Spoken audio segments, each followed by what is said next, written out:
Today we're going to do a Unity example that will allow us to save our state between one run of the program and the other. And I'm going to create a brand new project from Unity Hub, and I'm going to make a 2D project, and I'm going to call this Dino Example and hit Create. And Unity creates a sample scene. I'm going to add 3 things to that sample scene. I'm going to start out and add a UI button. And the next thing is going to be a UI text. And then finally, I'm going to just add create an empty object right there. And that empty object, I'm going to call it Game Manager. And so let's change the sizes of the buttons and the text, because right now they're teeny tiny and the text is on top of the button. So I'm going to click on the button, and from the scene hit F on the keyboard, and then I'll see where that is. I can move that around and change the size. So I want to change both the button and the text. Let's move the text up as well. And the text, I want to change the font size from 14 to, I'm going to just go crazy with 50 there, and resize this so we can actually see the text. There we go. And instead of new text, I'm going to say Dinos 0. So we'll start out with 0. We can change the font color and the font type here if we want to. Maybe yellow. Yeah. And then let's see, that was the text. What about our button? Well, the button, let's resize that as well. And then instead of just saying the word button, I'm going to change the text to say New Dino. And then we also, with button selected, want to add a function that's going to be run every time we click on the button, but I haven't written any functions yet. So I'm going to go over to the Game Manager, and I want to add a component that's a new script. We're going to call this Create Dinos, create an add.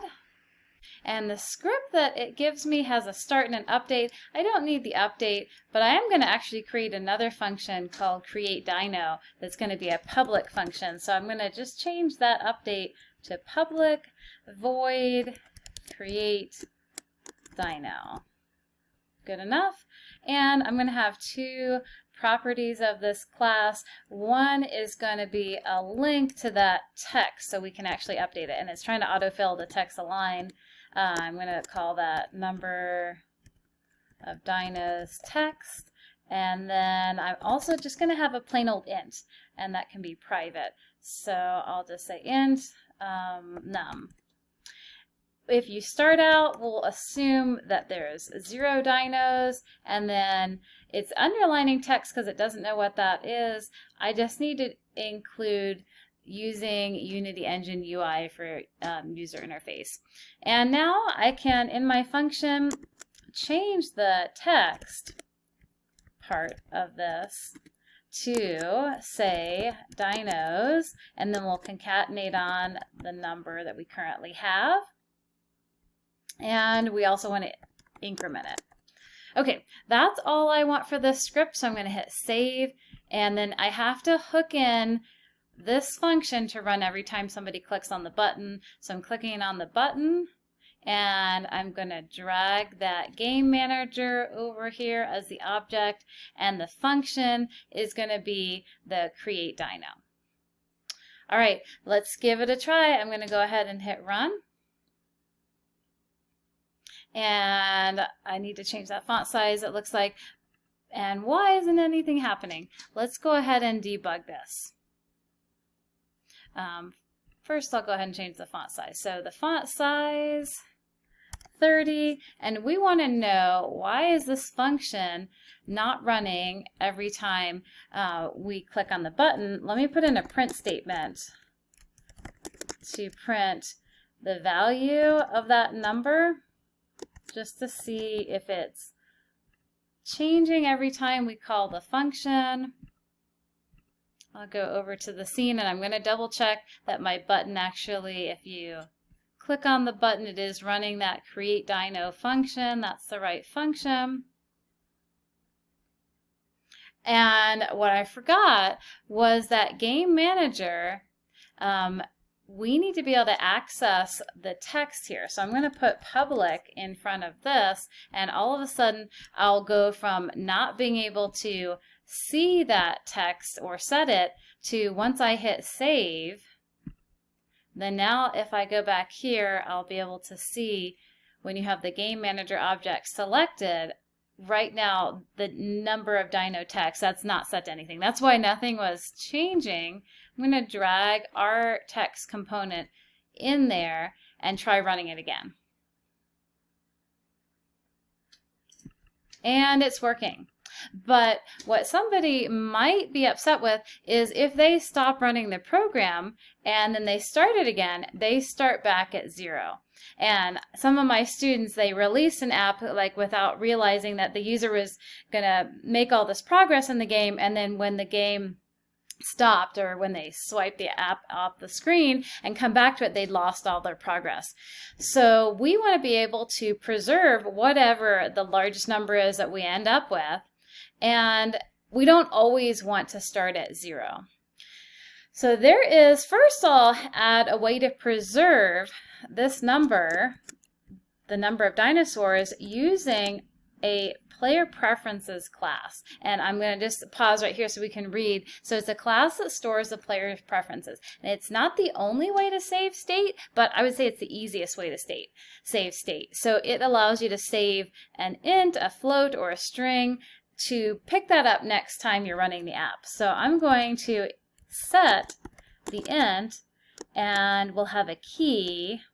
I'm going to just say dyno, and then I'm going to use that number here. So every time you click on the button, you're going to save the state that the number of dinosaurs we had at this point in time was this number. And then instead of always setting it to 0, I would like to check to see if it has already been set before. So I'm going to do PlayerPrefs, and then I want to know if we have a key that's already been set called dyno. So does this exist or not? So if that exists, then we want to do something other than just set it to 0. We want to pull that player preference by calling the function. So I'll say if it exists, we will populate that number by using the player preferences GetInt dyno. So this is an easy way to save state, but it's really just saving it in a file somewhere, so it's not secure. It wouldn't be where I would save a user's password or anything sensitive, but it is pretty easy because in basically just one line you can get the state of what this was last time you ran the program, and in another line you can set it. So just 2 lines of code and you're going to be able to remember the state from one run of the program to the other. Oh, and I'm going to add one more line. I want to update that text that's displayed in the app if we aren't starting out at 0, if we changed it to something else. So let's give it a shot. I'll save the code and run this again.